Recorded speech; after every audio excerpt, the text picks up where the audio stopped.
hopefully might land in one of those states.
still some seats in the front, right behind the graduates, behind the faculty, if you folks would like to find a seat.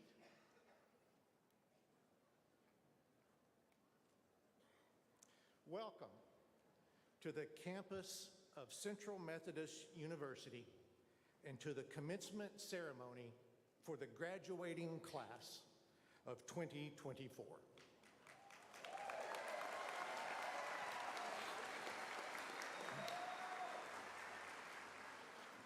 I really thought that would get more applause from the folks up here in front. So welcome to the campus of Central Methodist University and to the commencement ceremony for the graduating class of 2024.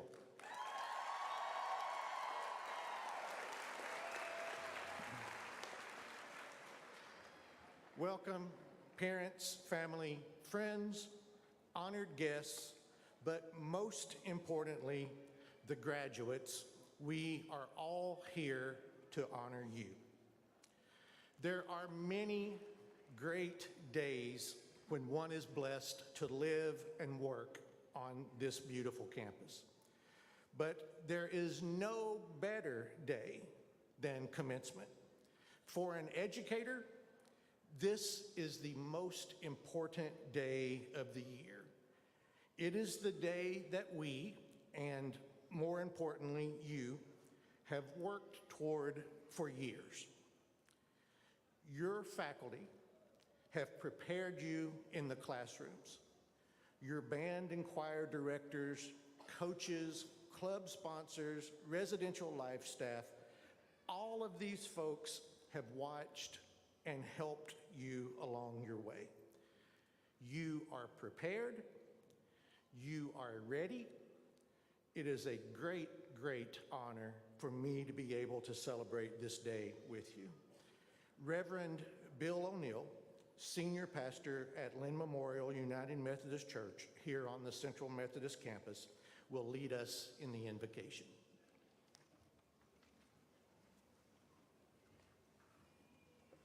Good afternoon. Before I begin, I'd like to have all of you or invite you all to look to your left and say, peace be with you. Look to the other side, peace be with you. Behind you, peace be with you. Forward, and so on and so on. And now, let us bring ourselves to an attitude of prayer. Almighty Creator, we give you thanks. You have spoken all the world into existence, the moon and the stars, the sea and the land, and all of its inhabitants. You are present here right now by your Spirit, who gives us the breath of life and your still small voice. You are present as you, the Son, who shows us your true nature of love and grace. You are present in the past, you are present in the future, and you are here now. By your wonderful and mysterious ways, you have used the gifts and talents of a multitude of people to bring this body from all walks of life here and now at this sacred moment, from the east and the west to the south and the north. All people are here today. Yes, Lord, we give you thanks for as we look to this room, forward and backwards, we see a glimmer of what it must look like to see thy kingdom come, thy will be done on earth as it is in heaven. And so we give you thanks for the many sacrifices of parents, families, students, faculty, and staff, for our senior leadership and our multi-talented president, our alumni, our donors, and our board of trustees, all of whom so generously give their prayers, talents, gifts, service, and witness. And we give you thanks for this time to celebrate the achievements of Central Methodist class of 2024. Oh, how great they are. How wonderful you are, Lord. Now speak to us here in this moment so that our graduates will be inspired to live a full and rich life after Central Methodist University. Amen.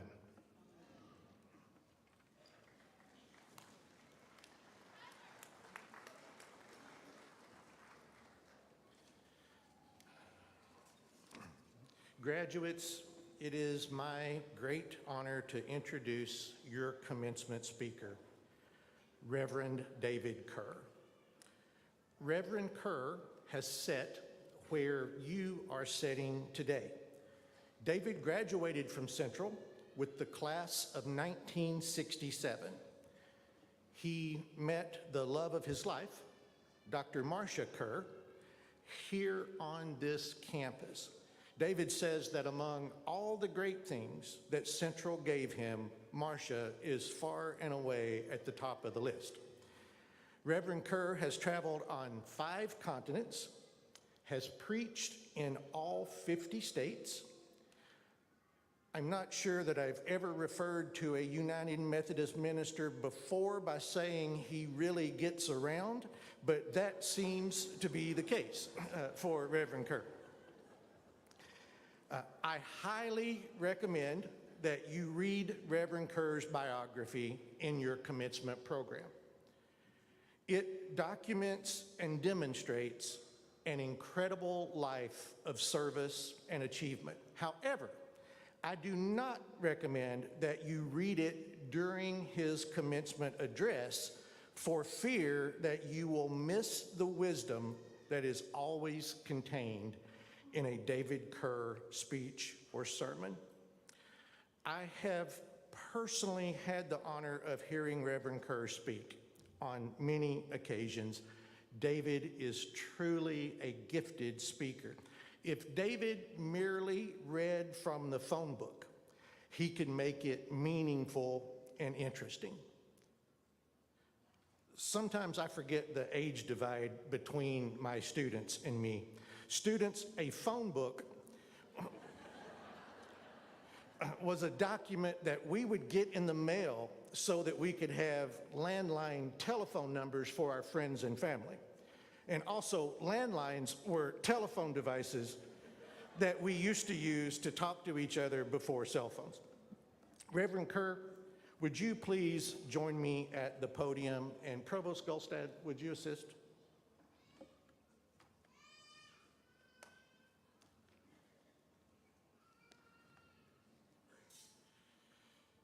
The honorary doctorate is the highest honor that a university can bestow upon an individual.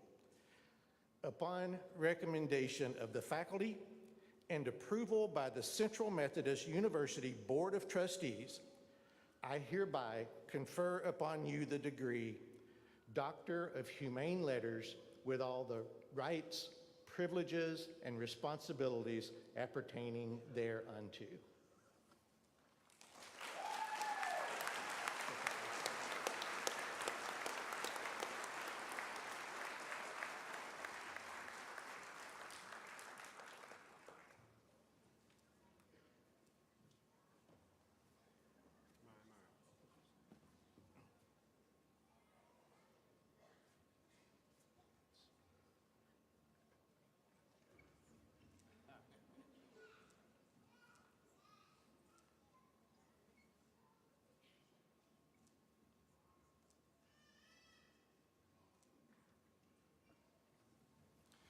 Ladies and gentlemen, it is my honor to present the Reverend Dr. David Kerr.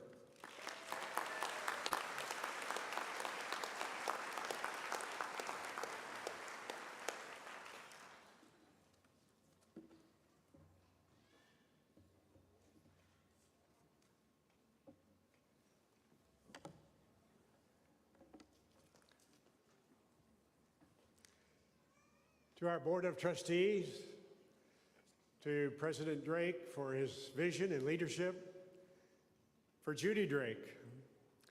I recall out of Ecclesiastes 4, it says, 2 are better than 1, for when one falls in the ditch, there will be someone to help them out. Judy, we love you, and Roger, and give thanks for, again, your place at this campus. To all of our administrative staff, to our dedicated and creative faculty, to our maintenance and kitchen staff that arrive every day to serve you, and especially on this day, I want to say to parents, family, and friends, but especially mothers, on this day before Mother's Day, Thank you for birthing these, our graduates, and for helping them into this glorious day. Thanks be to God.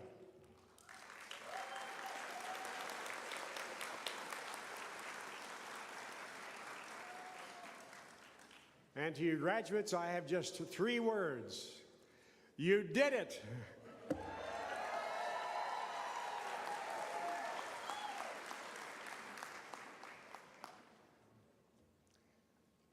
Picture a woman driving along the interstate when she pulls into a rest stop area. She goes into the women's restroom and finds the second stall available and sits, and soon the person in the first stall speaks. And she says, "How are you doing?" She was shocked and surprised at such a question in such a place, but she said, "I'm fine, I'm driving home." Then came the second question. "What are you doing this weekend?" She began to answer. When the other person said, "I'm going to have to hang up now. The person in the next stall is answering all my questions."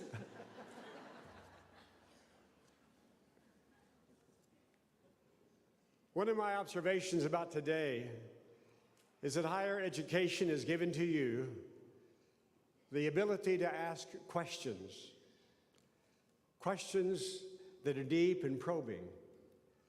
Questions reflect one's desire to know more. Questions lead to deeper truths. As we reflect on these few moments, my preparations have led me to recall 3 voices of yesteryear. What did they know that we need to know? These voices raise questions that we need to ponder. A husband and wife were sitting at home one evening listening to music. He got up from his chair and said, "I need to make a call." And he went into the kitchen where there was a phone hanging on the wall. He called his son who lived back in the east. And he said to his son, "I hate to break the news, but your mother and I have not been seeing eye to eye for years. It's become intolerable. We are getting a divorce. I want you to call your sister and tell her the news." Well, after a dissuading pleas from the son, they exchanged their affection and the phone call ended. The husband goes back in and sits by his wife. But after a short while, the phone rings and he gets up to go into the kitchen to again answer. It was the daughter from Arizona. She said, "What is this about you and Dad getting a divorce? It's absurd. Don't do anything. I've agreed with your brother. We're coming. We're coming before Christmas. Don't you guys do anything. Do you hear me?" They exchanged their affections, and soon the phone call ended, and he went in and sat with his wife. His wife said, "Who was that on the phone, dear?" He said, "It was the kids. They're coming for Christmas, and they're paying their own way."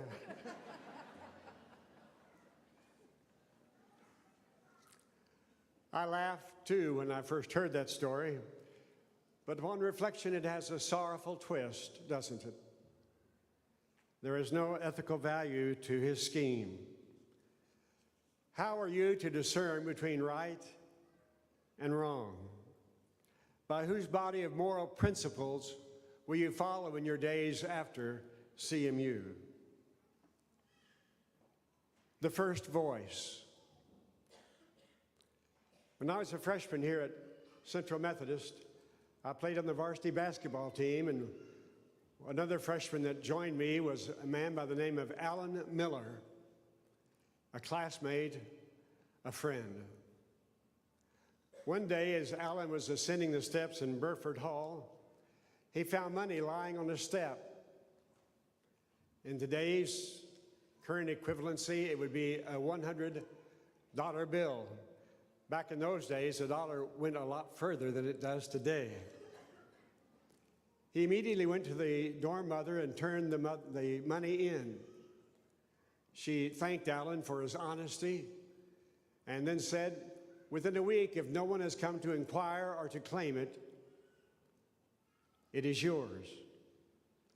Well, a week passed, and she called him in and gave him this goodly sum of money. Rather than use this upon himself, Alan immediately called 3 friends, and he said to us, "We're going to the Highway Cafe on Sunday night for a steak dinner." It was interesting as I think about that particular moment, what persuaded him to turn from self and to use this newfound gain to underscore the value of friendships. I can still taste the meal, but moreover, I can recall Alan's moral compass. What leads one to deny self and to do such things? Alan is now gone from this life, but I've thought long about such acts. Why do some behave in such selfless ways? It's just a question, but how you answer that question may be indicative of how you plow into your future years. Dr. Houston Smith once sat where you sat. Dr. Houston Smith became one of the most influential leaders in world religions. He once wrote a scheme that is probably familiar to most of you. Psych 101. There's a wallet lying on the sidewalk. The first finder comes along and picks it up, and then he looks around to see if anybody is watching, opens it and sees a goodly sum of money, takes the money out and puts it in his pocket, and throws the wallet in the nearby trash can. The second finder agonizes over the decision. Finally takes out the money, but posts the wallet back to the owner anonymously. The third finder does not hesitate, picks up the phone and immediately calls the person ID'd in the wallet and says the lost has been found. Dr. Houston would ask, how does one acquire the character of the third finder? If he were to join us today, I think he might want us to probe deeper into that. How are we to know that the first 2 impulses were alien to our true humanity? How is one to know that if we followed such an example, self would dominate everyone's ambition? What are the switches that are thrown between kindness and cruelty? What leads one to love rather than to hate, to live with hope rather than despair? Who or what prompted Alan Miller to bypass self-ambition and use his newfound gain to underscore and celebrate friendships? A second voice.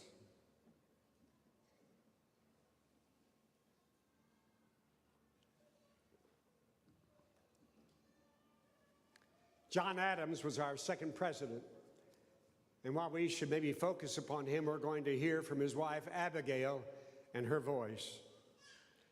It was John Adams that continued the call toward independency.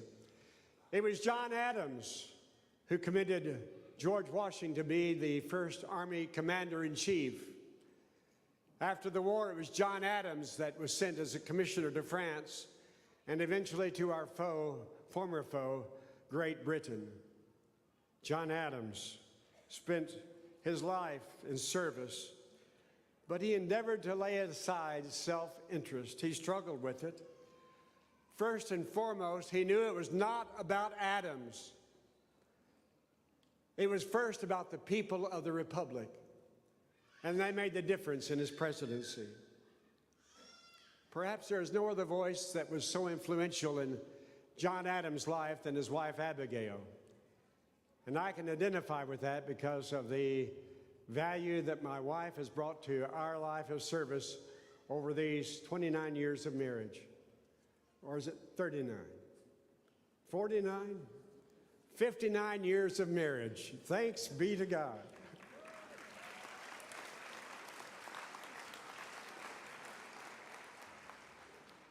David McCullough in his work recalls that in every way she was his equal, and he paid more attention to her voice maybe than any others. In this incident, I'd like for you to inquire, what was her moral compass? What led her to intervene in this way? What switches were thrown in Abigail's life that led her to do what you're about to hear? Abigail's youngest hired hand was a man named John Prince. He was a free black that she had met in Philadelphia. She taught him to read and to write. One day, Mr. Prince came to her and said he wanted to attend a school for apprentices. She encouraged him, but soon she was asked to withdraw Mr. Prince. She said, "Why? Has he misbehaved?" "No." "Did the others go to church with him and complain?" "No." "Well, how is he to be qualified to procure a livelihood? Is this the Christian principle of doing unto others as you would have them do unto you?" She requested that the boys of the school, who were going to quit if he did not withdraw, come to see her. They never did. Her stand ended the crisis. She heard no more on the subject, and Mr. Prince finished his apprenticeship. What was at Abigail's core? How was she able to discern between right and wrong? Who or what was her moral fabric? Her parents? Her education? Her faith? As we ponder this, let us go to a third voice. It's the year 1862. The states were divided. Yes, I know there were economic issues. As I've traveled in all of those states, I know the customs, the food, and the traditions are different. But the chief source of division was slavery. What was the agent behind President Abraham Lincoln that led him to the phrase that all are created equal and have been endowed by their Creator with certain unalienable rights? On the subject of emancipation, the research by Doris Goodwin. She recalls the Secretary of the Navy, Gideon Wells. He kept a diary. He said of this question, Lincoln submitted the disposal of the subject to a higher power. On January the 1st of 1863, following the victory at Antietam in September of the previous year, Lincoln felt catapulted, because of the spirits of the Union were high, to issue the Emancipation. I've stood just south of Sharpsburg, Maryland. I've walked the battlefields of Antietam. On that day, 23,000 men died, were wounded, or were listed in missing. It was the bloodiest day of the Civil War. It was such a profound sacrifice that prompted Lincoln to issue the document called the Emancipation.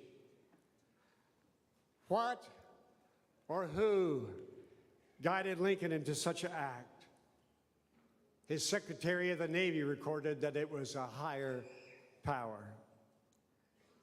Secondly, an event that still captures my imagination and makes me think so deeply. It was on March 28th of 1865 that Lincoln met with Generals Sherman and Grant. General Sherman said, "What shall we do with the Rebs after their armies are defeated?"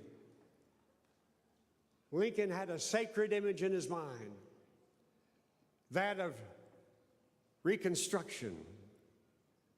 When I think of such an act, I think of the sacramental table of the faith.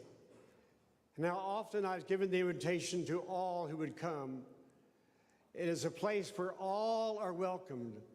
It is a place of renewal and new beginnings. Many in the Union wanted no part of the Confederates, and vice versa. Yet Lincoln, as he rode over a field to get to that place to meet Sherman and Grant, and saw dead and dying soldiers, Lincoln could think of nothing but Reconstruction. And so this is what he said in response to Sherman's question. Lincoln told them, let them have their horses to plow with, and if you like, their guns to shoot crows with. I want no one to be punished. Treat them liberally all around. We want those people to return to their allegiance to the Union and to submit to its laws. And so on that day, as General Robert E. Lee entered the Appomattox courthouse to surrender, Grant followed the president's lenient guidelines. Lee, who thought he would be in prison by the end of the day, was moved by such words. In fact, it led him to ask a plea for his men, for they were without food. And that very day, Grant made arrangements to send rations to 25,000 soldiers. Such acts of kindness began the Reconstruction. I've also stood in Ford's Theater in our nation's capital. I can still feel the desolation and sorrow in that room. Lincoln, of course, never saw the Reconstruction. We recall on April 14th, 1865, the happiest day perhaps of his presidency. That evening, he went to the Ford Theater where he and his wife sat in the booth. He was shot at point blank. The next morning, he died at 7:22 a.m. What if the likes of President Lincoln were here today to address you? What did they learn that we need to know? What about Allen's invitation to three friends? Why did he do it? Abigail's intervention. Why? What is it that you and I need to underscore as a life essential in life after CMU? According to CMU's patron saint, my elevation, not the Board of Trustees, religions, the world religions, have one common hope: to decenter the ego. To decenter the ego. It is only when we see the other that we begin to find a deeper meaning to life. The people that you sit next to today, to see them not just as another person, but as a being, to be loved, to be treated, to be cared for. Relationships must be at the very core of our pursuits. In our world, there are many languages: ultimate energy, providence, Allah, blessed be his name, God, whatever name you may attach. I am a different person. I am a different person because of the love that has been bestowed upon me and changed me. I am a different man than I was when I walked into the campus of Central Methodist University. Jesus said it to me, and he asked me to live to the dream. Deny self, take up your cross, and follow me. The cross is the greatest symbol of grace and service. And so, in your life after CMU, it's not just a job, It's not just a new address. It's not just family. In the end, it's how you will serve, how you will be open to deny self and put others first. The PS goes like this, a blessing, if you will, a prayer, from St. Francis of Assisi.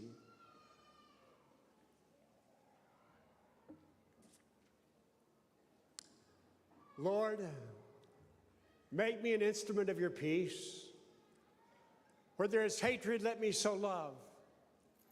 Where there is injury, pardon. Where there is doubt, faith. Where there is despair, hope. Where there is darkness, light. And where there is sadness, joy. Oh, divine Master, grant that I may not so much seek to be consoled as to console, to be understood as to understand, to be loved as to love. For it is in giving that we receive. It is in pardoning that we are pardoned. And it is dying that we are born to eternal life. I say to you, graduates, seize the day. After life at CMU. Thanks be to God.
commencement each year, certain members of the graduating class are awarded general honors for outstanding scholastic achievement.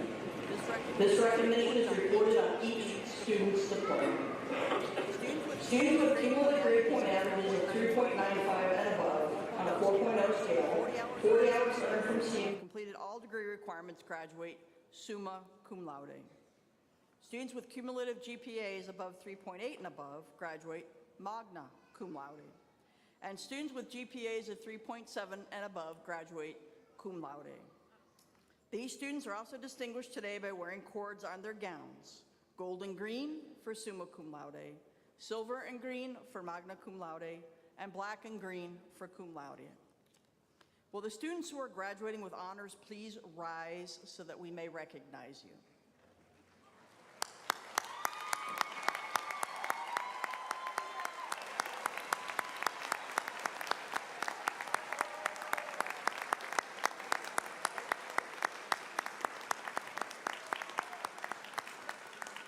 You may be seated.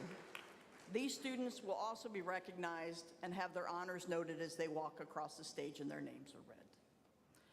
Honors in the major field are awarded to students who have successfully completed the honors program, including successful defense of an honors thesis in their major field of study.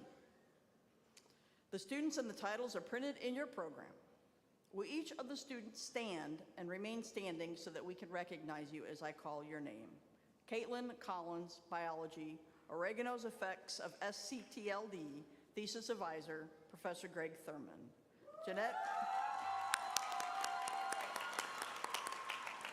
Jeanette Membratu, Chemistry, Multi-Analytical Assessment of Microplastic Residues in Human Organ Tissue with Histological Comparison, IR, Raman, SEM, and Fluorescence Characterization, Thesis Advisor, Dr. Shana Burchett.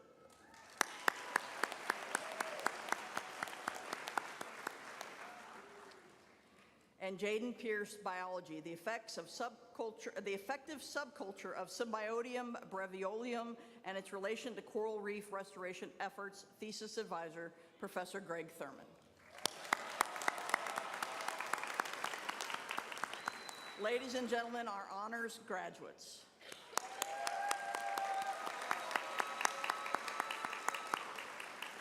I would now like to invite Dr. Teresa Cowan to the podium to present the Outstanding Clinical and Academic Performance Award for the Clinical Counseling Program. Dr. Cowan.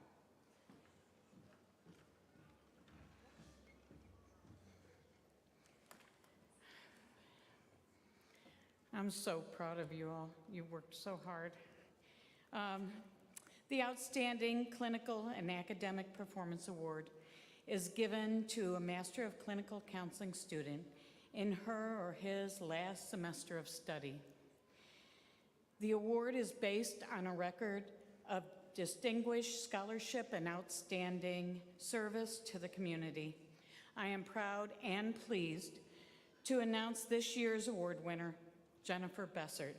Will you please come to the podium to accept the award and be recognized for a job very well done.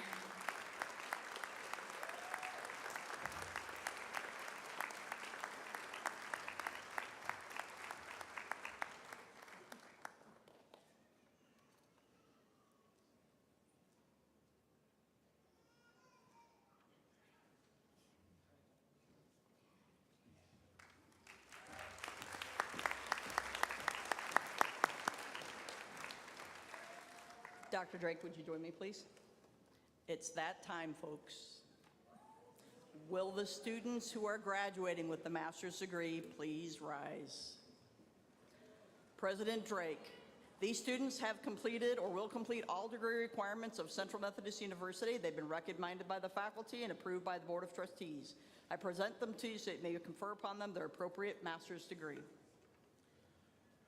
By the power and authority vested in me by the state of Missouri and the Central Methodist University Board of Trustees, I hereby confer upon you the appropriate master's degree with all the rights, privileges, and responsibilities appertaining thereunto. Students, at the direction of the marshal, please present yourselves for recognition.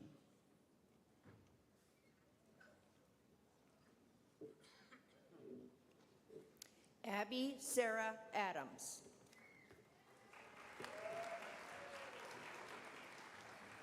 Leon Franklin Van Dyke.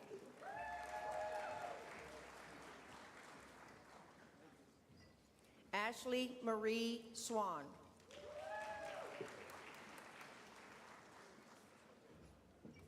Mary Angela Bodie Smith.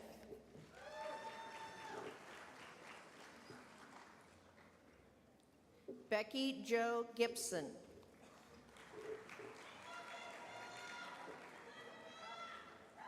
Sabrina Lynn Eves.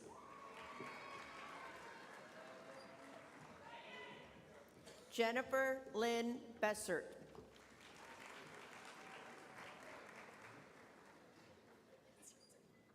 Ashley Nicole Geiger.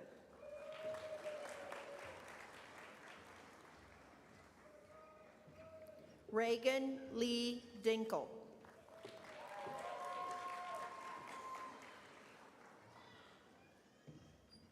Shelby Nicole Anderson.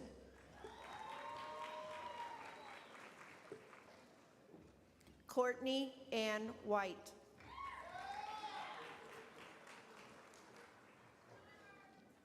Mariah Dawn Clayton.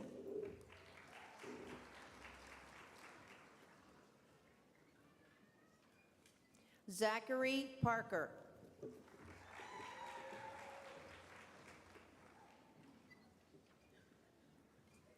Jacqueline Antoinette Campos.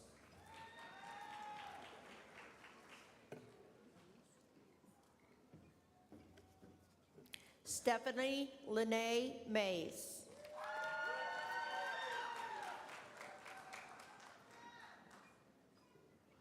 Sydney Danielle Meyer.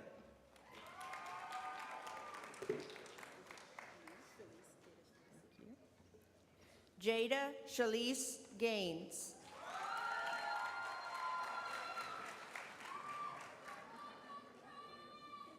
Patrick Wallace Gettemeyer.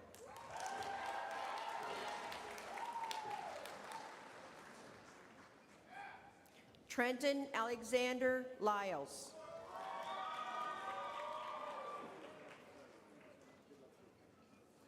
Tegan Lee Howell.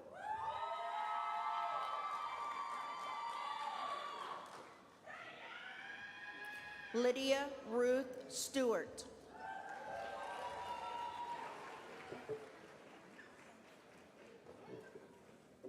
Megan Jean Bunce.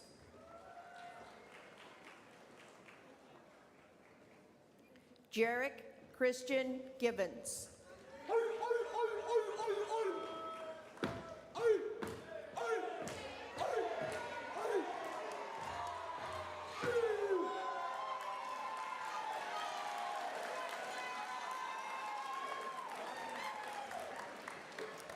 Jithan John.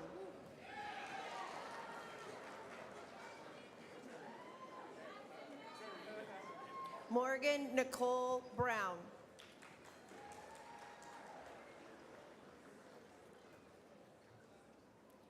Jennifer McLeod.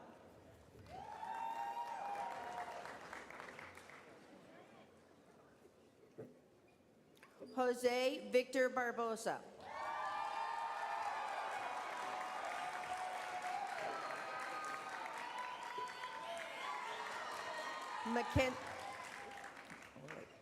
Mackenzie Lynn Kareem.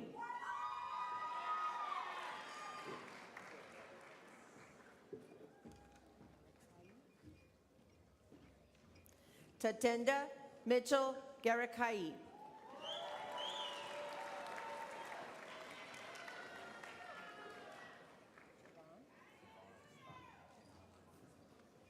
Davion Javon Stockard.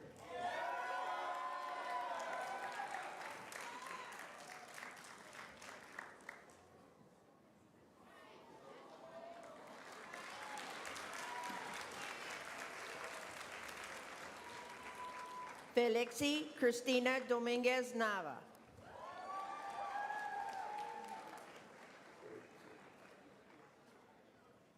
Joya Maria Maroon Ozzie.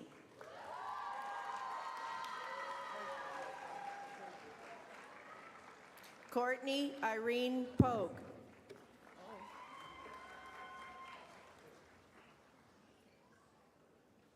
Jordan Andrew Hargis.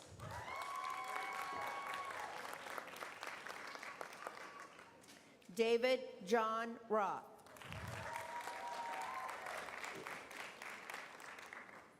Zachary Allen Keller.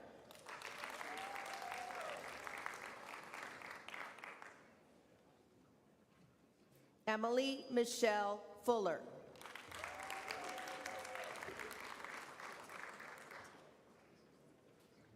Lisa Catherine Tritton.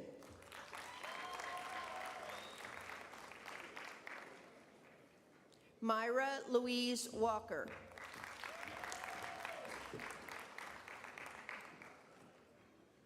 Abby Nicole Palmer.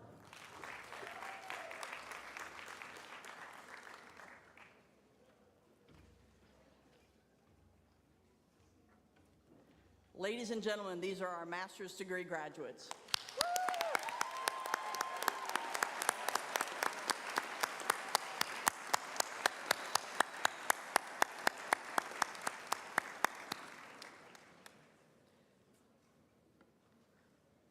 Will the candidates for the baccalaureate degree please rise?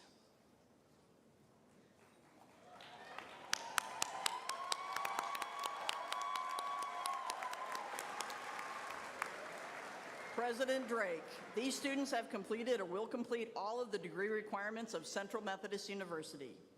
They have been recommended by the faculty and approved by the Board of Trustees. I am pleased to present them to you so you may confer upon them their baccalaureate degrees.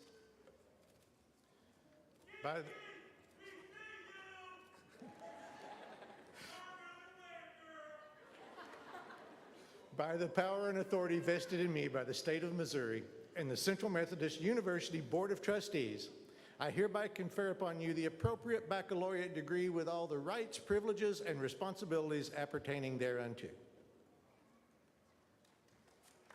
At the direction of the Marshal, will those baccalaureate students please present yourselves?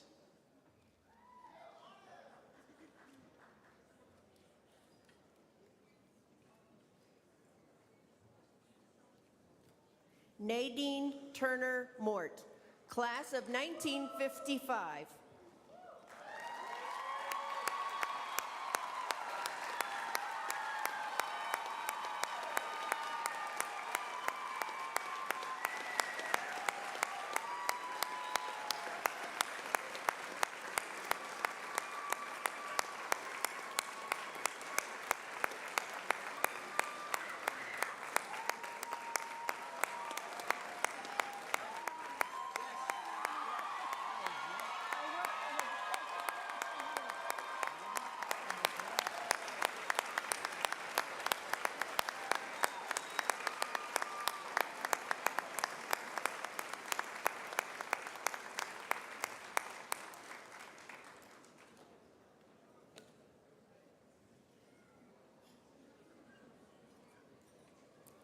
Autumn Marquise Varela.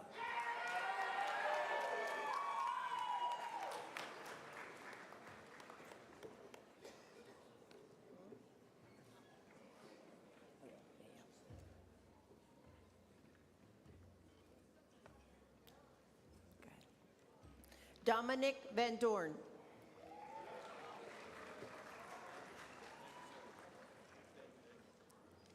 You decorated it? Riley Mae McBurney.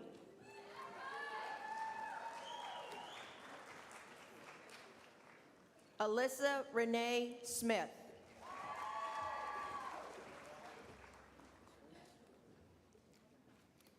Marcus Randolph Pritchard III.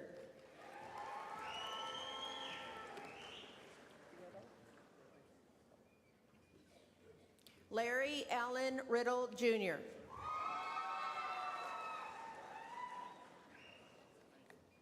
Robert Miguel Nichols.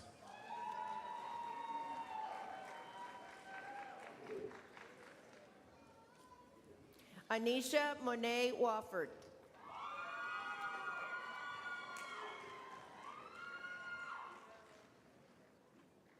Erica Nicole Wallace.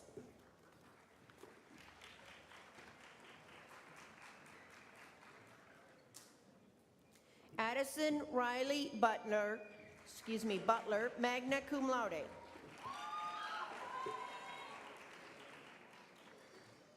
Alexander Scott Billow.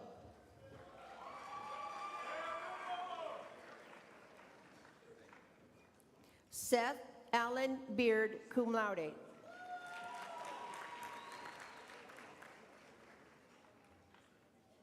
Gavin Michael Bishop, summa cum laude.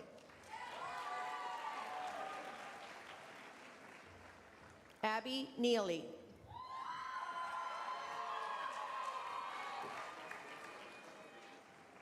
Kayla Jo Davis, cum laude.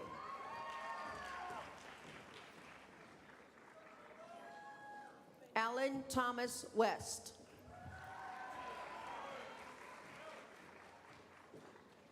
Tierra Renee Wood, summa cum laude.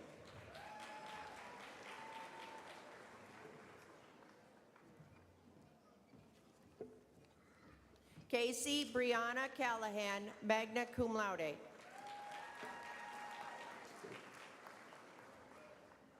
Sydney Elise Callahan, cum laude.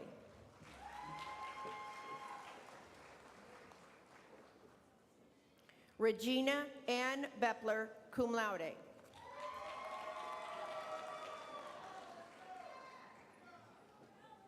Kimberly Crystal Carter.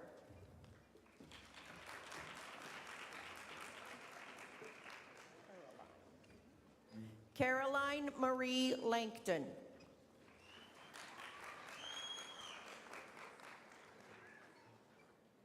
Ashton Rayleigh Harbor.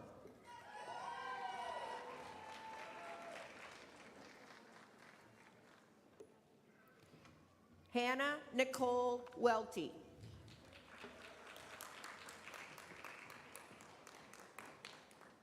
Julie Marie Rogers, summa cum laude.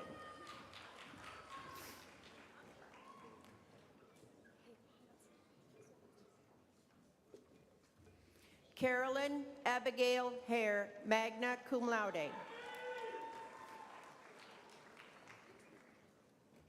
Linda Rose Rice.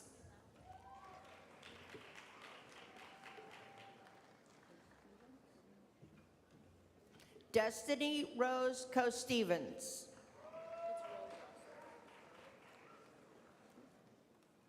Lauren Rose Fisher.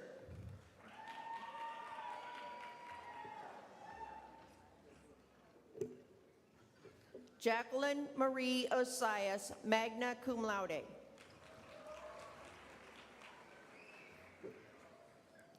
Chloe Elaine Simon.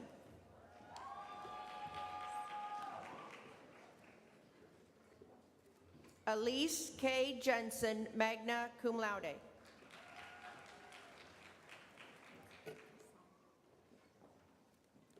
Cassandra Marie Leach.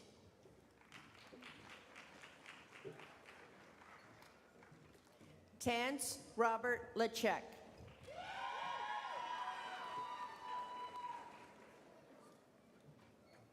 Kelsey Desiree Black, cum laude.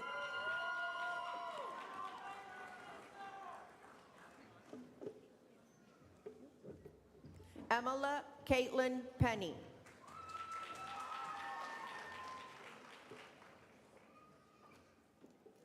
Jaden Meredith Pierce, magna cum laude with honors in the major.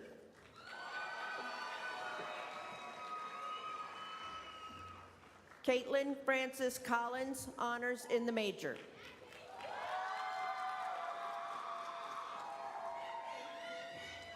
Kaylee Ann Capeller, summa cum laude.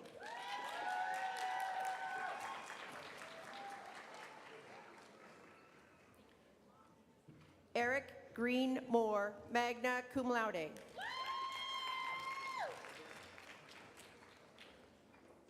Paige Marie Breeding, magna cum laude.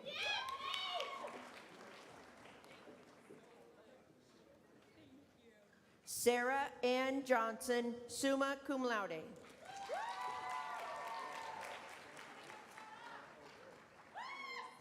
Alyssa Leanne Bruss.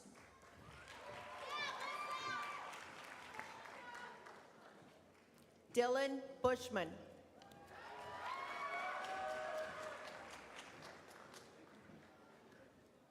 Timothy Austin Innes.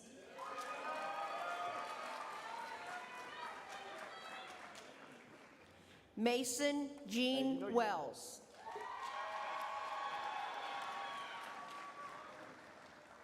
Jenna Mae Elliott.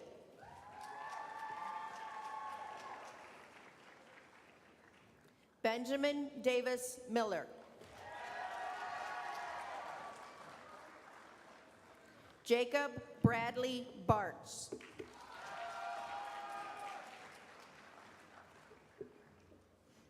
Aspen Kaylin Odom, cum laude.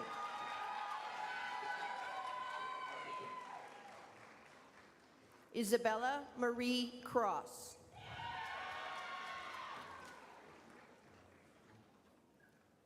Jacob Alejandro Perez.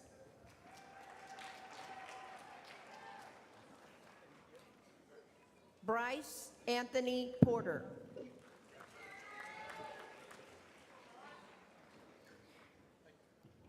Elizabeth Marie Kaufman, magna cum laude. Jordan Elizabeth Moore.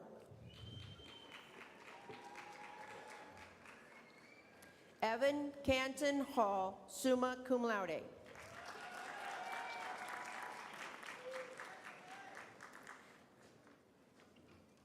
Megan Ashley Stewart.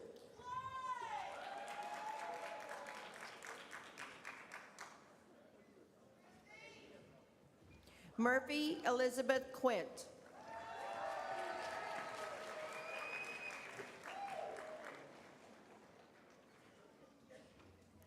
Oscar Javier Simon.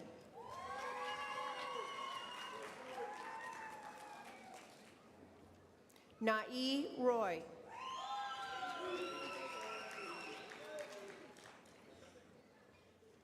Lavine Bogo.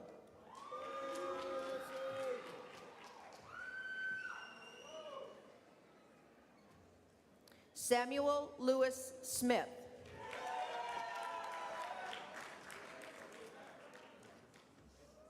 Lamarcus J. Washington.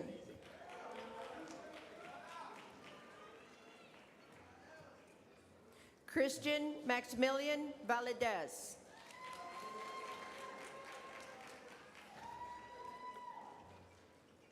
Free Mighty.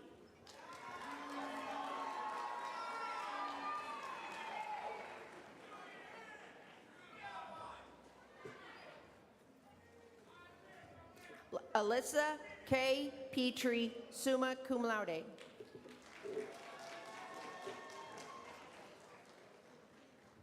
Rose Chamelli.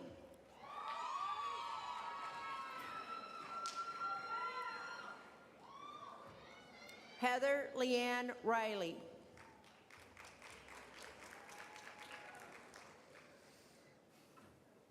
Christy Lynn McKenzie.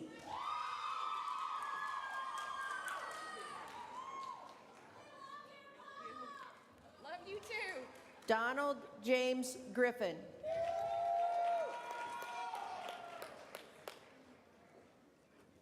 Lucas Jean Eagle.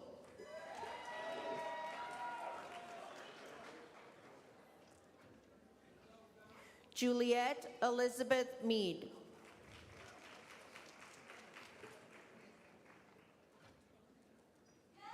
Charity May Gentry.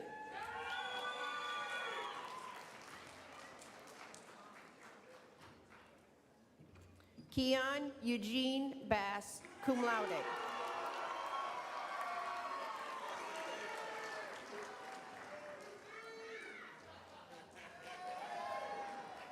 Chase Patrick Rankin.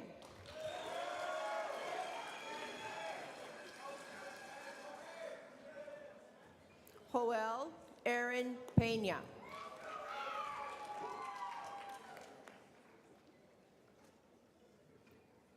Jesus Alonso Peña.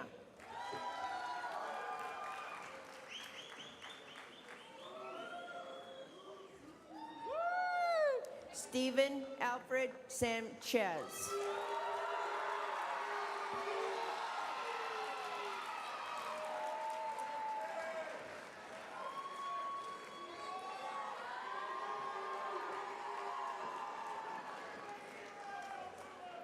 Brianne Brooke Majors, magna cum laude.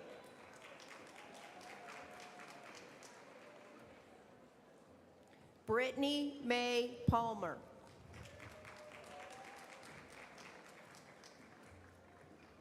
Cameron Fraser McElhaney, magna cum laude. Sydney Renee Jones, cum laude.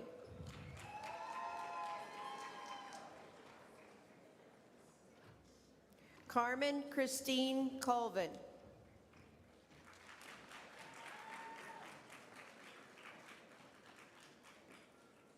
Kaylee Nicole Johnson, summa cum laude.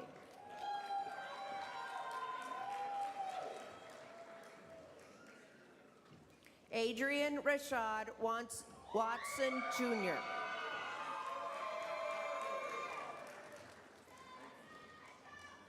Endurance Uzaru.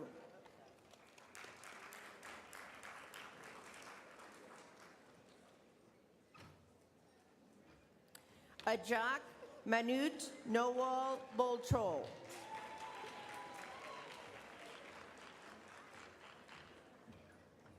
Amelia Suzanne Plowman.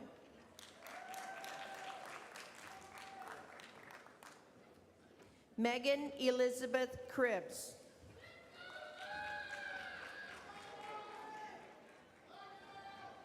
Gabriel J. Anderson.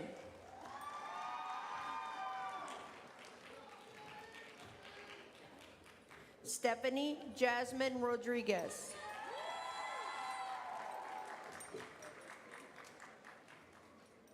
Carly Lynn Wolf Schultz, magna cum laude.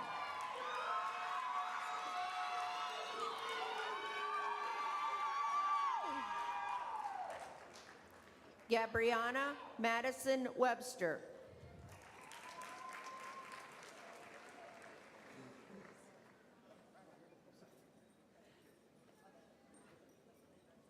Eris Trinity Barton.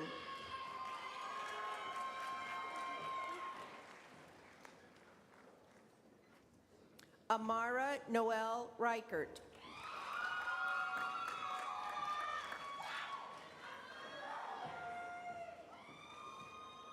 Megan Ray Hosky, magna cum laude.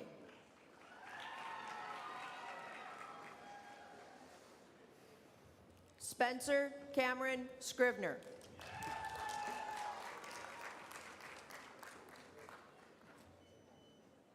Audra Nicole Zepp.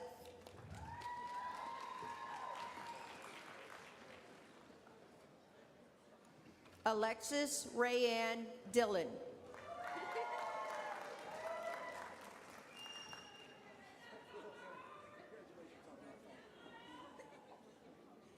Mamadi Sheriff Zabata.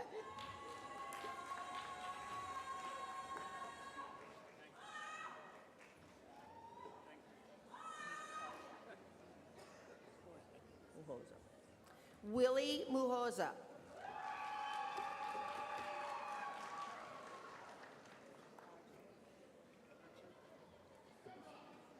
Hajer Bali.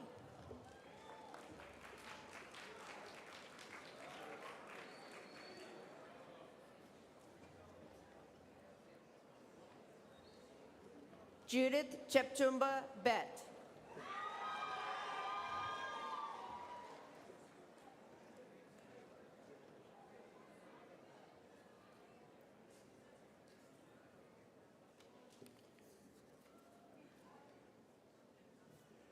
Judith Chepchumba Bet. Bryce Alexander Darty.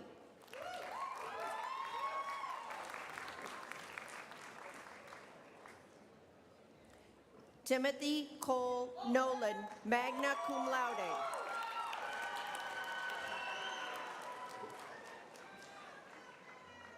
Dalton Avery Myler, cum laude.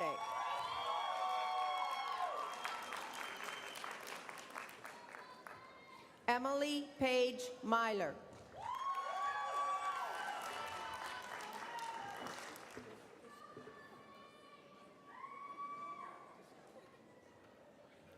Anna Malin Pendergrass.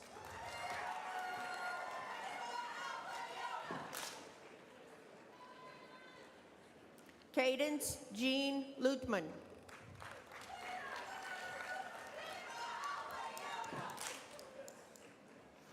Kara Jane McQuarrie.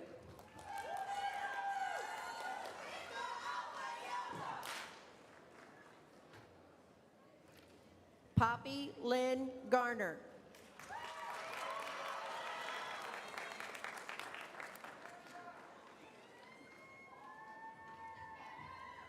Abigail Ruth Hicks, cum laude.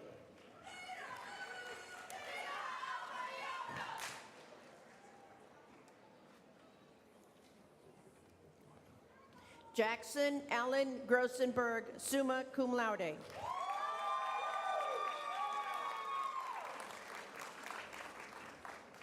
Andrew Blaine Adams.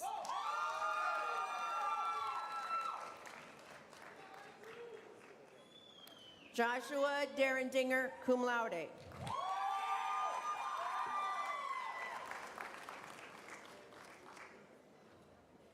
Daniel Stephen Ard.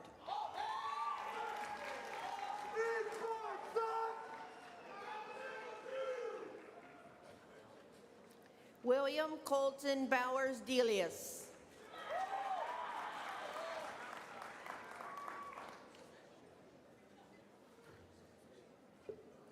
Brian Daniel Pendleton.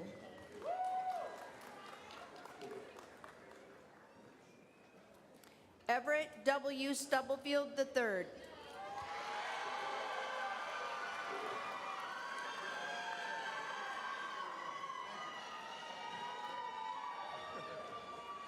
Trayvon Vershawn Smith.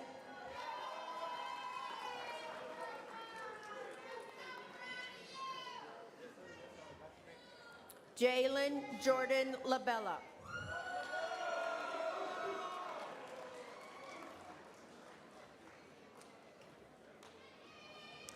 Justin Wayne Payton.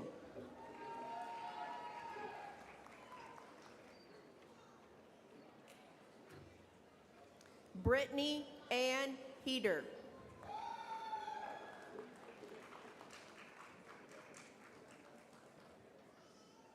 Luke James Loomis.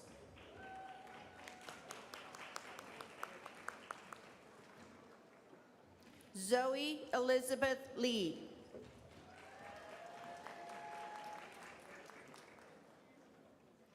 Tynesha A. Parnell.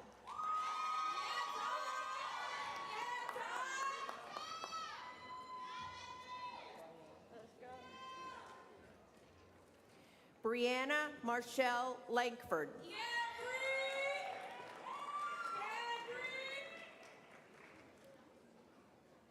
Beyonce Tatiana Carter.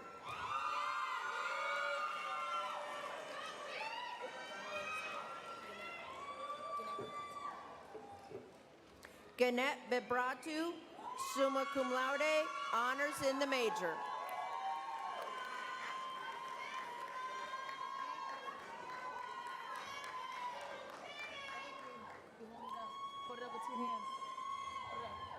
Nicole Price.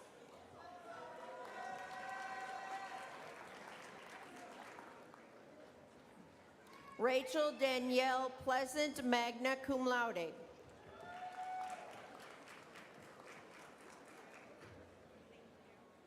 Kimberly Renee Brenner.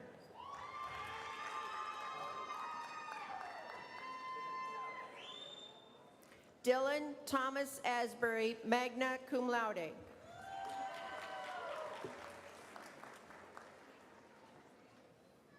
Danae Catherine Lammers, summa cum laude.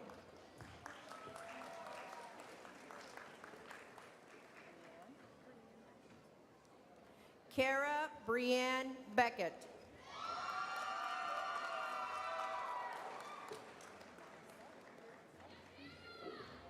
Samantha Paige Massa.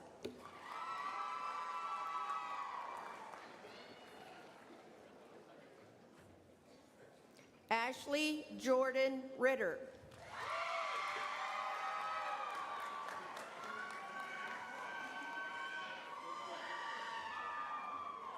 Jessica Ann Neely.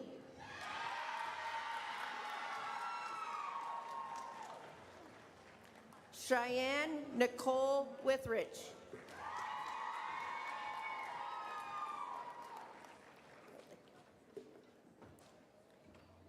India Marianne Renee DeVoe.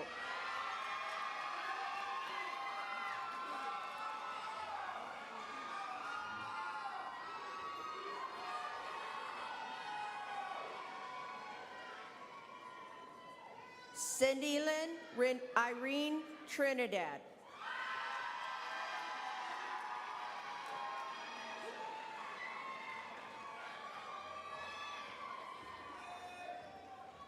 Tegan Michelle Lovin.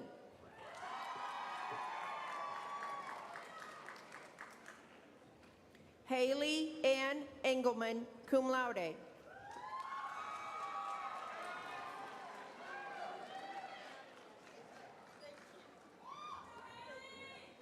Jonathan Frank Culleton.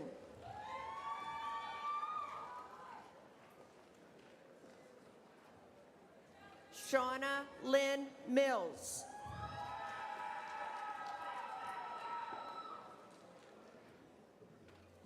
Sydney Renee Eads.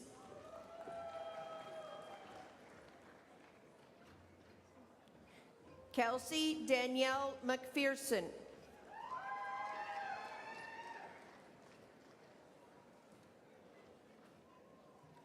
Ava Marie Munzik, magna cum laude.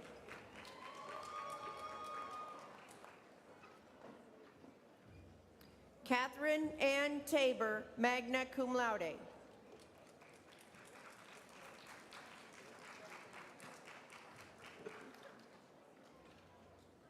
Grace Lauren Bronikowski.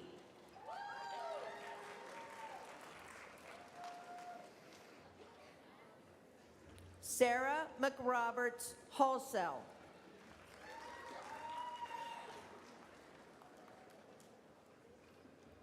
Jennifer Ning.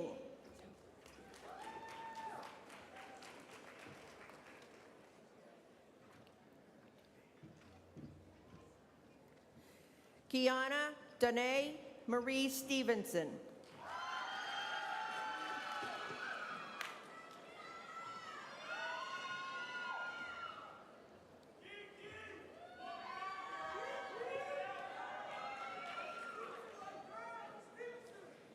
Madeline Olivia Myers.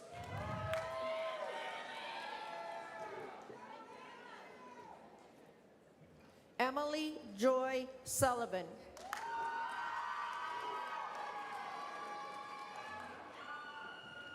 Gracie Ann Schmidt.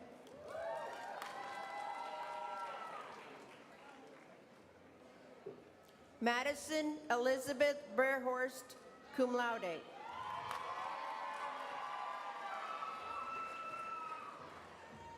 Alexis Rose McClure.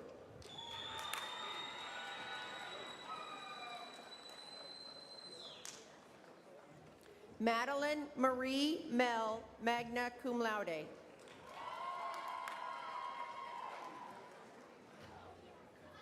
Jenna Elizabeth Bellis, magna cum laude.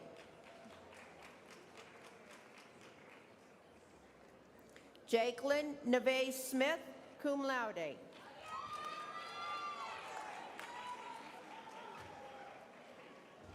Shaylin Trey Smith, summa cum laude.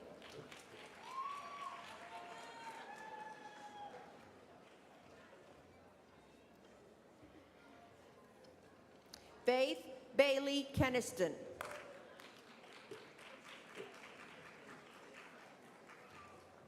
Tiffany Brooke Hardin, cum laude.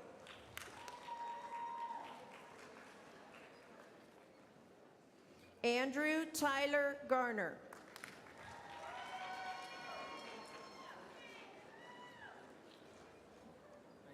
Adaya Hala Head, cum laude.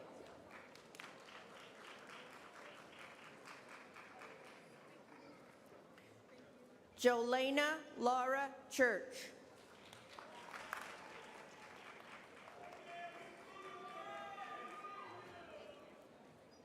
Emma Nicole Cruz.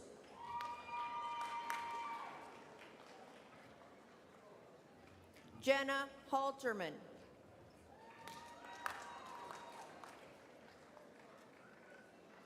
Jennifer Marie Barnett.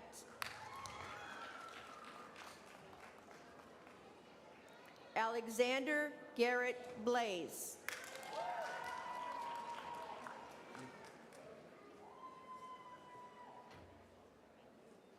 Emily Kaylin Harris.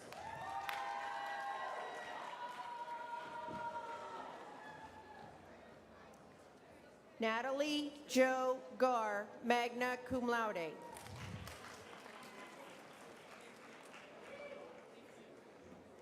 Leslie Autumn Crabtree.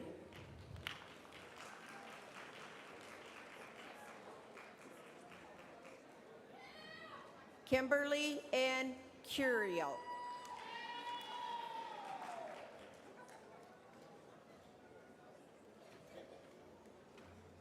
Janice Louise Thomas.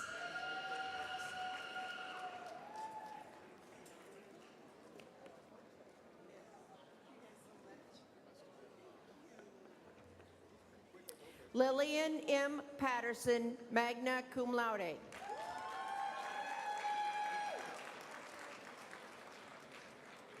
Madison Shields, magna cum laude.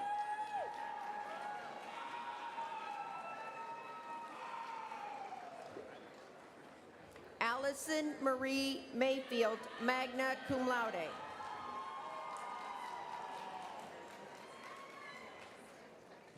Trenton Lloyd Blankenship.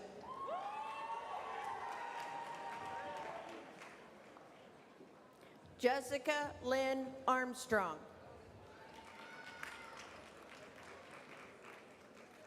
Jordan Diane Connor.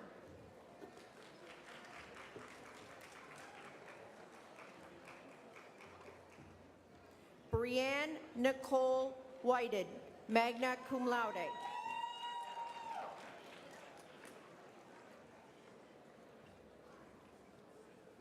Isabella Claire Espinosa.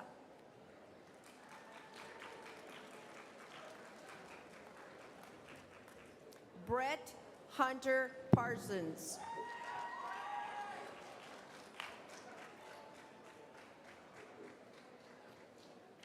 Wong Han Ting Nicholas.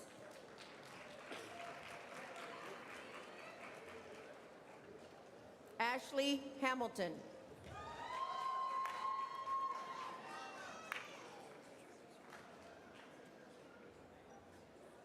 Dagny Dryswood.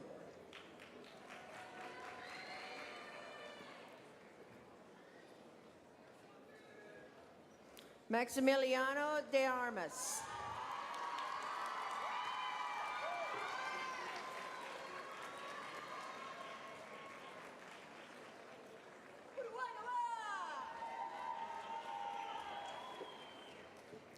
Sydney Alexandra Healy.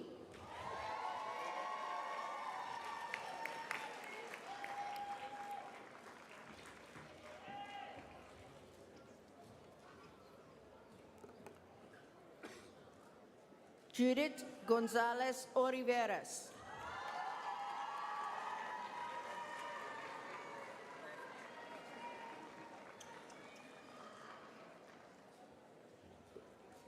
Raquel de Souza Ferreira.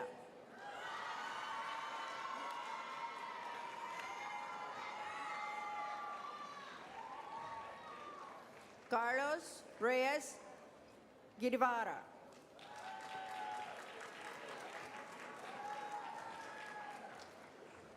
Kylie Nicole Cook.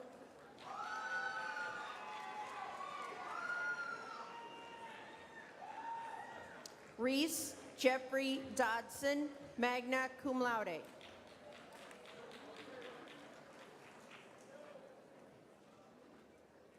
Jack Joseph Schiffauer.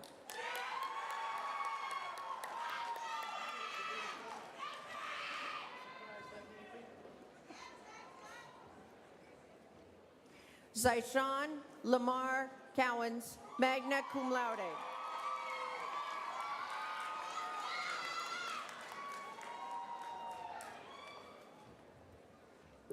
Xavier Bishop Coburn, magna cum laude.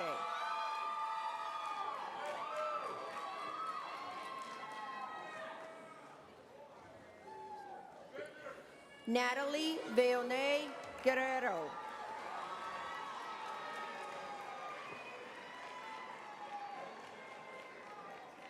Sydney Taylor Little.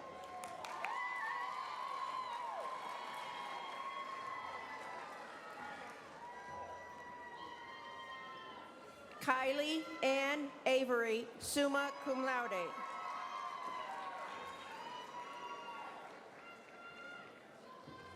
Emily Christine Bell.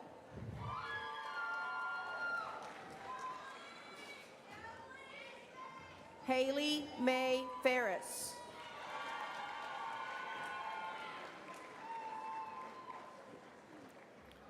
Abby Lee Marshall, magna cum laude.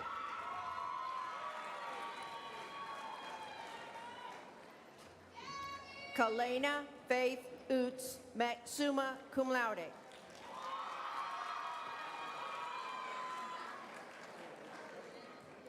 Madison Avery White, magna cum laude.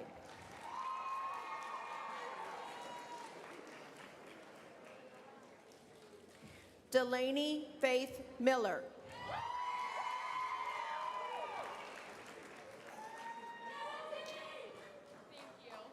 Avery May Davis, cum laude.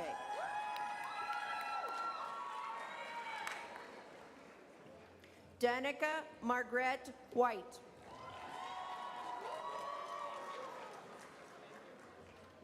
Annabelle Marie Mawson.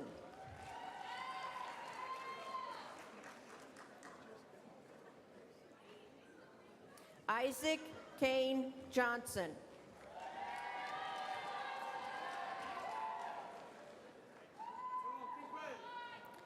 Tyrone Douglas Harris II.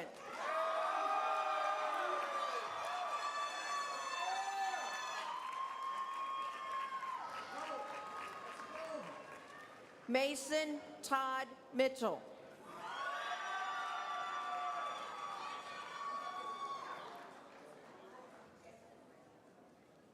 Trey Duyon.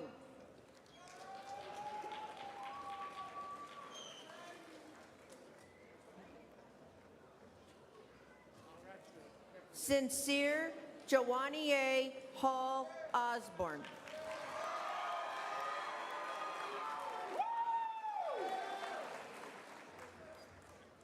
Alexander Munoz.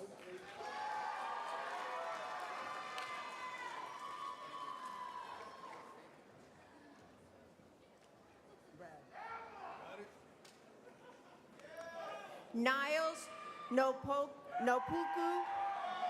Okuponoloa Pokipala Waiohu.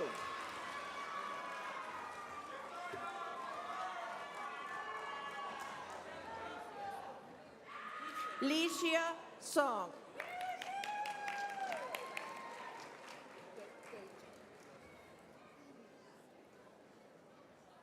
Deja Marie Flowers, cum laude.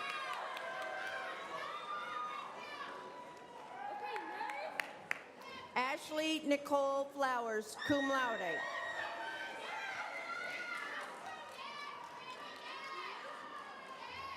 Christopher David Streckfuss.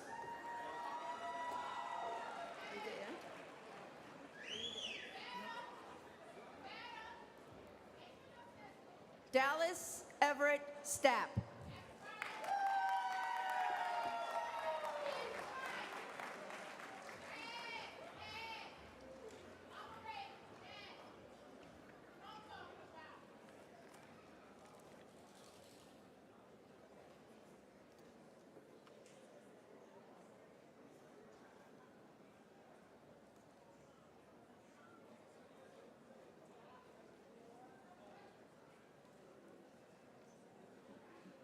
Ladies and gentlemen, these are the graduates of our baccalaureate degree programs.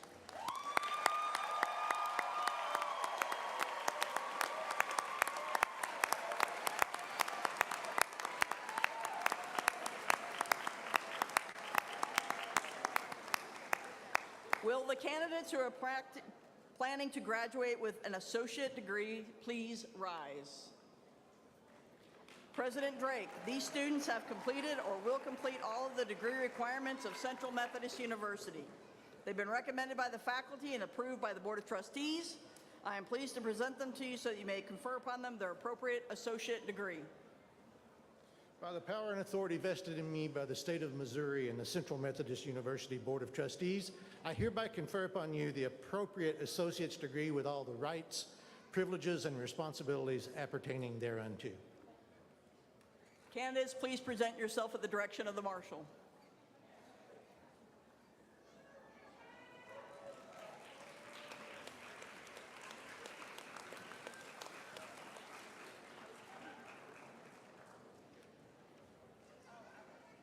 Bethany Diane Harris.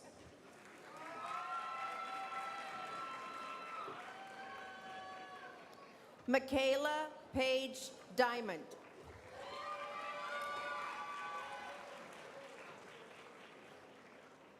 Jacob Samuel Biddle.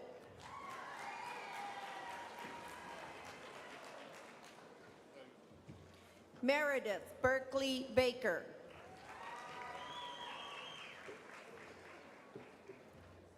Darren Madeline Brandis.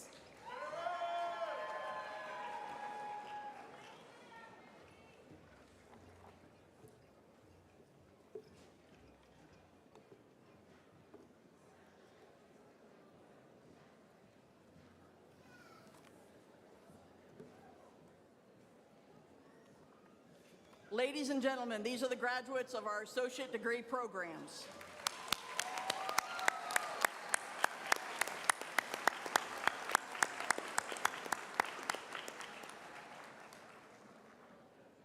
Will all graduates please rise? To signify your graduation, please now move your tassels from the right side of your mortarboard to the left side. Ladies and gentlemen, the class of 2024.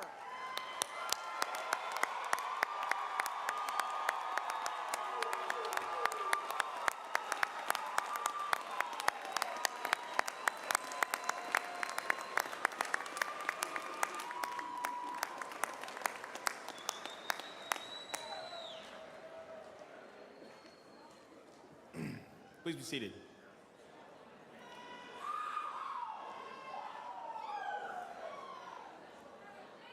That's a tough act to follow. It is my honor to announce the top 3 senior awards: the Victoria Award, the Human Relations Award, and our top award, the Selectman. The Victoria Award is an award given annually to a graduating student who, in the opinion of the faculty and students, has best demonstrated dedication and principles to Central Methodist University. This student is a dedicated theater major with a keen interest in music. Their journey through the performing arts has been nothing short of remarkable. Over the past 4 years, they have been an integral part of every theatrical production. Additionally, their involvement in the chorale, participation in the opera, Phi Mu Alpha, show their dedication and passion to music. They also left their mark on the campus as a member of the Interactive Theater Group and were honored with the induction of Sigma Epsilon Pi. Their talent and dedication has not gone unnoticed, and evidence of their receipt of the Mike Magyar Fine Arts Leadership Award, and the Dr. Joseph E. Geist Award in the Performing Arts. Furthermore, their achievements extend beyond campus, with notable victories such as winning the Mid-Missouri Nats singing competition, the musical theater, and reaching the semi-finals at the Kennedy Center American College Theater Festival, the Irene Ryan Acting Competition. Among their many accomplishments, they hold a particular spot special in their heart. The poignant moment of taking the final bow on the Little Theater stage during the performance of The Stupid Bird. Ladies and gentlemen, Timothy Nolan.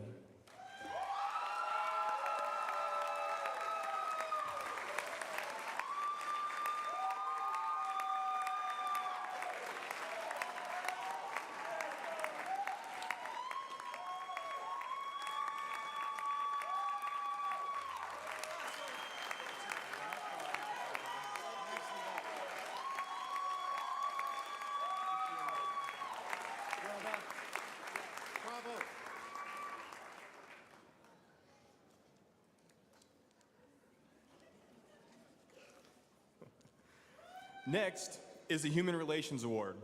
This honor is given to a student showing the most promise in human relations and human adjustment. This award is given annually to a student who attempts to develop the ability to get along with others and to work well with others. This student is an example of excellence in leadership. With a focus on accounting, he has not only excelled academically, he has also left a mark, an everlasting mark, on campus life.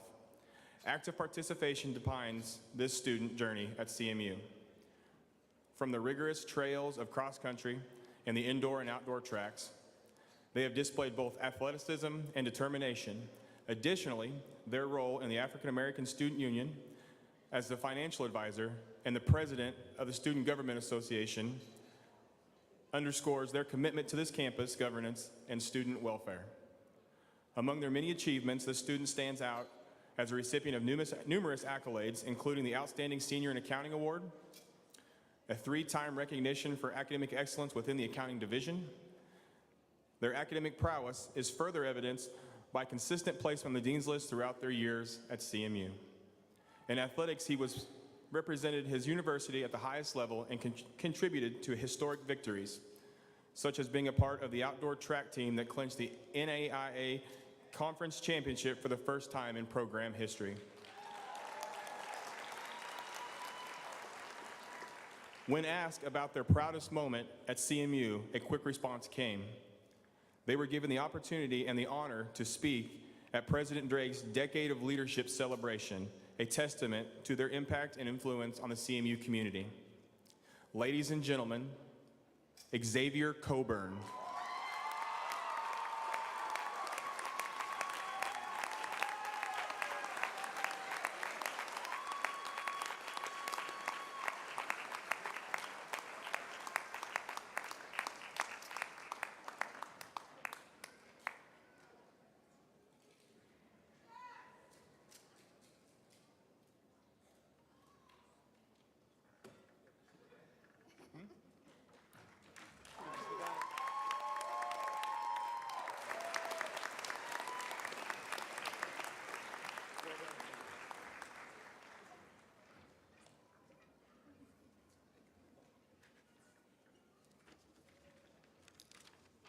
Next is our most prestigious award to a graduating senior. This award was established in 1957 by Bishop Charles C. Selectman, a former student at Central Methodist University and the bishop in the United Methodist Church. He requested this award be presented to a student who displayed the following characteristics to an extraordinary degree: good citizenship on campus, scholarship, religious leadership, moral and spiritual qualities, and outstanding achievement. This student majored in business with a concentration in management, complemented by minors in economics and accounting. This student exemplifies academic excellence and a commitment while learning and boasting a 4.0 GPA. On campus, they were actively engaged in a multitude of organizations and activities, from representing their school on the softball field to serving in leadership roles with Kappa Beta Gamma and Omicron Kappa Delta, they balanced athleticism with a strong presence in Greek life.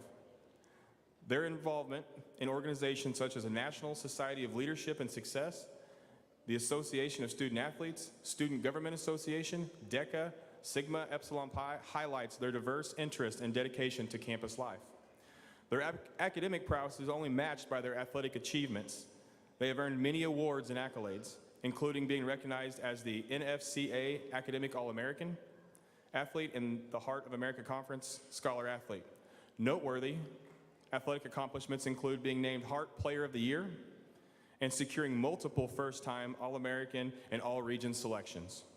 When asked about their proudest moment, the students said they will never forget being a part of the team that earned a spot in the 2023 Softball World Series. Ladies and gentlemen, Kalina Oots.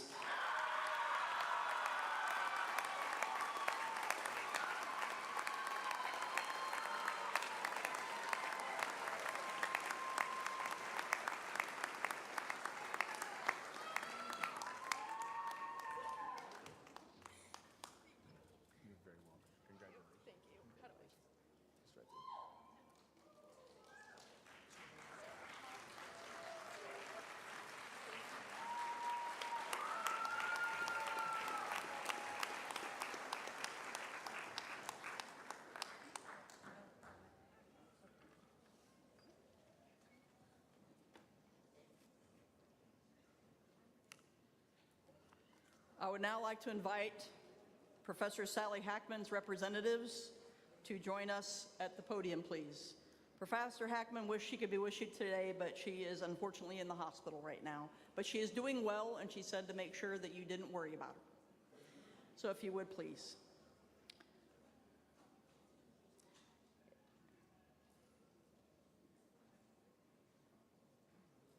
In 1985, Dr. John F. Kincaid, Central College Class of 1934, established an award which recognizes outstanding achievement in education and inspiration of the students of Central Methodist University. The award, known as the John F. Kincaid Award, signifies that a person and a division are exemplary in their ideals and performance for the institution. This year's John F. Kincaid Award for the 23-24 academic year is presented to Professor Sally Hackman and the faculty of the division for their dedication to teaching and learning, their devotion and loyalty to Central Methodist University and to our students.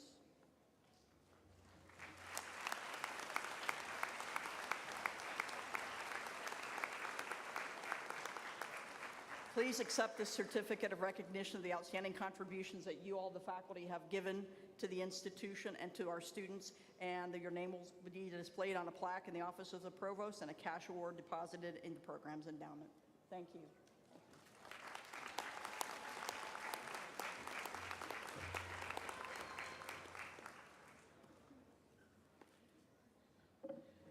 As an institution of higher education, we often have folks who teach for us for a long period of time. Those persons are recognized by valuing their service to the institution through the recognition of something called emeritus or emerita status. This year we have 3 faculty that meet that area. The first is Dr. Beth Gold. Whereas Dr. Beth Gold faithfully served Central Methodist University for 16 years of dedicated service, and whereas Dr. Beth Gold served as an outstanding professor of psychology by creating a challenging and encouraging environment for students, and whereas Dr. Beth Gold motivated students to conduct research and to present their research projects at state and national academic conferences, and whereas Dr. Gold served as a caring advisor to psychology students, first-year students, transfer students, and seeking student advice in selecting classes or majors.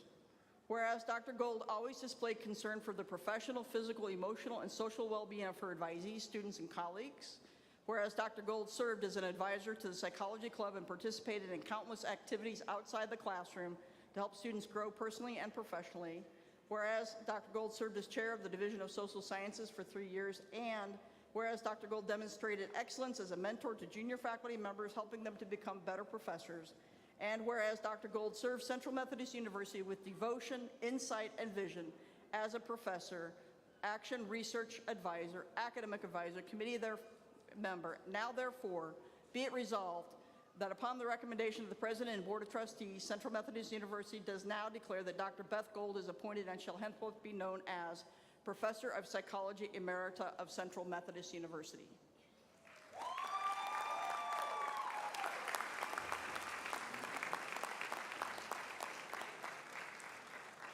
Another faculty who's also being recognized for emeritus status who can't join us today is Dr. John Carter. Whereas Dr. John Carter faithfully served Central Methodist University for 44 years of dedicated service. And whereas Dr. Carter served as an outstanding professor of political science and history by encouraging an environment and demanding excellence from the students. And whereas Dr. Carter served as a caring advisor to political science students, first-year students, transfer students, graduate students, and all students seeking advice and selecting classes or majors. And whereas Dr. Carter, as director of the pre-law program, counsels students interested in attending law school and prepared them for the law school admissions test by proctoring practice tests. And whereas Dr. Carter displayed concern for his professional, emotional, and physical well-being of his advisees, students, and colleagues. And whereas Dr. Carter mentored junior faculty through his words, actions, and teaching style.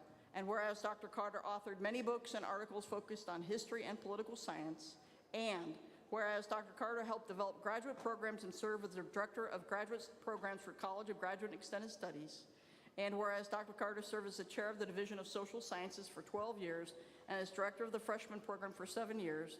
And whereas Dr. Carter served Central Methodist University with devotion, insight, and vision as a professor, advisor, colleague, and leader, now therefore be it resolved that upon the recommendation of the President and the Board of Trustees of Central Methodist University, we do now declare that Dr. John Carter is appointed and shall henceforth be recognized as Professor of Political Science and History Emeritus of Central Methodist University.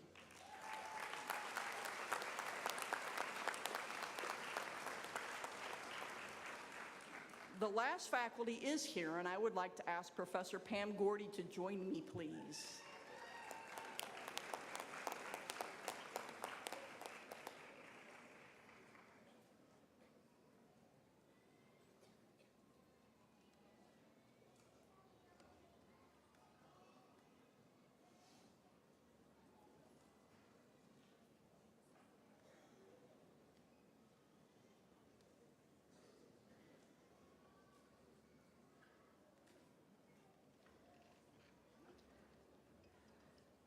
Professor Pam Gordy has faithfully served Central Methodist University for 15 years as an advisor, mentor, teacher, and colleague.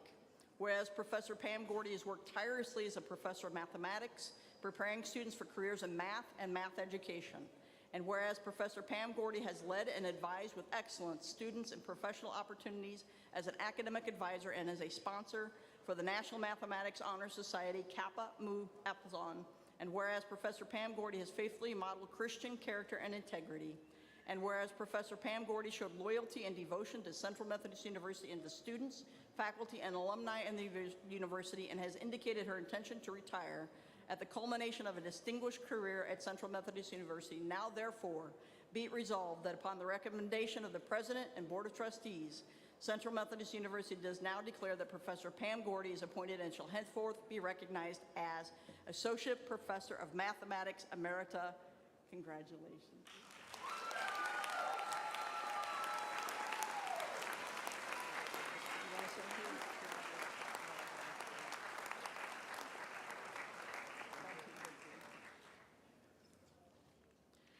Now the presentation of the alumni.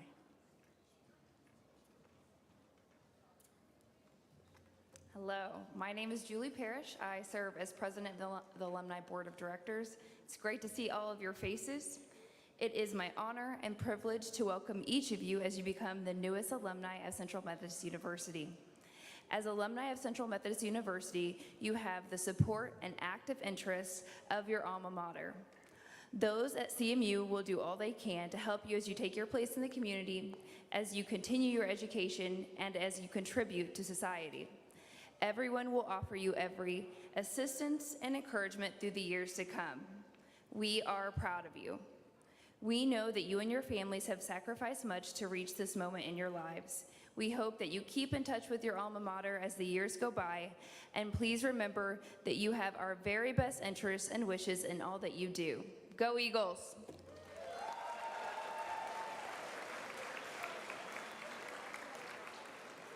One of our traditions is the singing of the institution alma mater. I would like to invite Emily Myler to the podium to lead us in the singing of the alma mater.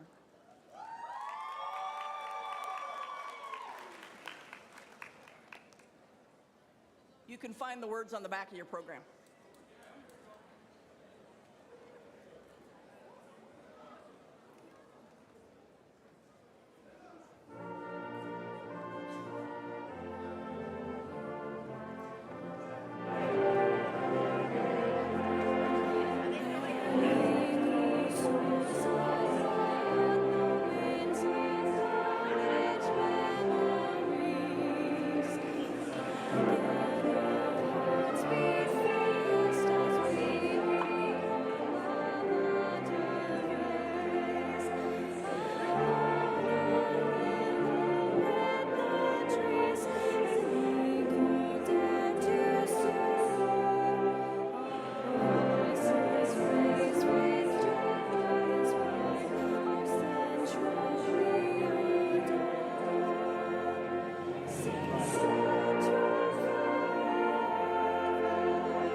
Please remain standing for the benediction. May the Lord continue to keep you and inspire you, and may you be filled with the peace of God which surpasses all understanding. Keep your hearts and your minds in the knowledge of the love of God. And the blessing of God Almighty, the Father, the Son, and the Holy Spirit will be among you and remain with you always in this extraordinary life after CMU. Congratulations, class of 2024. Amen.